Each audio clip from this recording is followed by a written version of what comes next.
जो हमारा ऑपरेशन सिंदूर है वो शुद्ध रूप से आतंकवाद के खिलाफ भारत की लड़ाई है। ऑपरेशन सिंदूर के बाद पाकिस्तान त्राहिमाम करते हुए पूरी दुनिया के पास गया।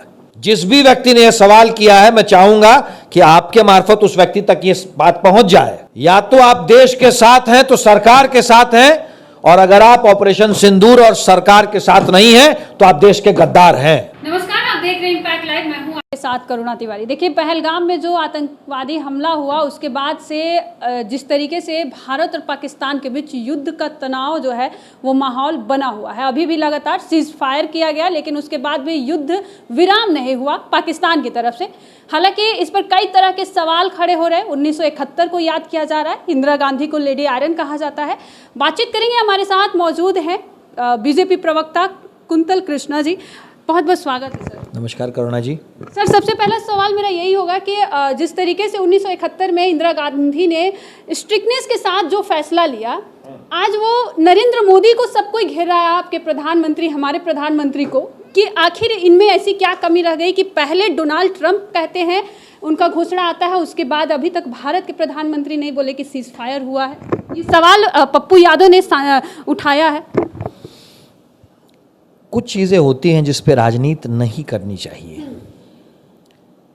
जो लीडरान हैं, जो लीडर्स हैं, जिनके अंदर ज़रा सा भी बुद्धि और देश के प्रति संवेदना है, तो वो लीडर्स कुछ चीज़ों पे राजनीति नहीं करते हैं। जिसमें से एक है भारत की संप्रभुता पे उठने वाला सवाल, आतंकवाद के खिलाफ लड़ाई पे सवाल।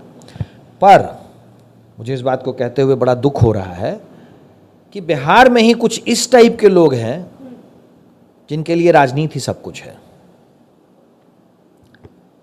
उन लोगों को ना इतिहास पता है, न उन लोगों के पास सोचने समझने की शक्ति है। ये जो हमारा ऑपरेशन सिंदूर है वो शुद्ध रूप से आतंकवाद के खिलाफ भारत की लड़ाई है। शुद्ध रूप से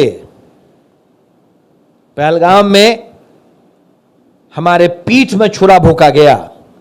उन छुरा भोंकने वाले और छुरा भोंकने वालों को, प्रश्रय देने वालों को नेस्तनाबूद करने की लड़ाई है। उन लोगों को शायद ये नहीं पता है, ये जिनका भी आप नाम ले रही हैं, अनपढ़ लोगों को, जिनके लिए राजनीति ही पूरा जीवन है, राजनीति पे को शर्मसार करने वाले ये लोग, उन लोगों को ये नहीं पता है कि विश्व के इतिहास में पहली बार ऐसा हुआ कि किसी एटमी शक्ति ने, किसी न्यूक्लियर पावर ने पूरी दुनिया से गुहार लगाई कि हमें बचाओ। ऑपरेशन सिंदूर के बाद पाकिस्तान त्राहिमाम करते हुए पूरी दुनिया के पास गया। स्वतंत्रता प्राप्ति के बाद पहली बार ऐसा हुआ कि पाकिस्तान ने इस बात को माना कि आतंकवादियों को वो शह दे रहा है। पहले पाकिस्तान एक टेक्निकल टर्म यूज करता था, terrorist are non state actors. जो भारत में आतंकवाद हो रहा है उसका पाकिस्तान के राज्य से, पाकिस्तान के स्टेट से कोई मतलब नहीं है। इतिहास में पहली बात यह साबित हुआ कि भारत में जो आतंकवाद है, खास करके कश्मीर में, उसमें स्टेट एक्टर्स भी इन्वॉल्व है, यानी पाकिस्तान इन्वॉल्व है। परमाणु शक्ति होने के बाद पाकिस्तान पूरी दुनिया के पास गया। अब जो सवाल आपने किया, तथ्य, लफ्फाजी नहीं, तथ्य। तकरीबन 1 बजे पाकिस्तान के डीजी मिलिट्री ऑपरेशंस ने भारत के डीजी मिलिट्री ऑपरेशन से फोन पे बात करने की कोशिश की।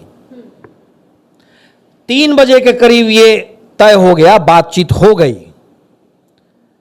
अमेरिका के राष्ट्रपति का ट्वीट 4:30 के करीब आया है।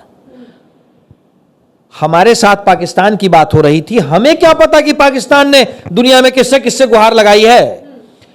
ये तो आप उनसे जाकर के पूछें जो पाकिस्तान के हिमाकती हैं, शायद उन्हें पता होगा।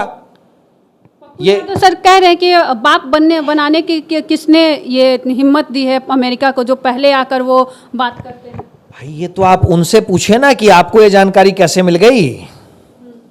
ये तो पाकिस्तान ने बताया होगा। इतनी अगर उनमें अकल नहीं है, इतनी भी अगर अकल नहीं है कि भारत और पाकिस्तान दोनों के बीच में बात हुई,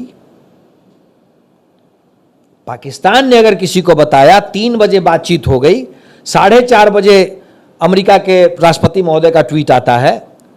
अब सिर्फ और सिर्फ तुष्टीकरण की राजनीति के चक्कर में कोई अगर अपने देश को नीचा गिराना चाहता है तो व्यक्ति देशद्रोही है। आज के दिन में स्थिति स्पष्ट है।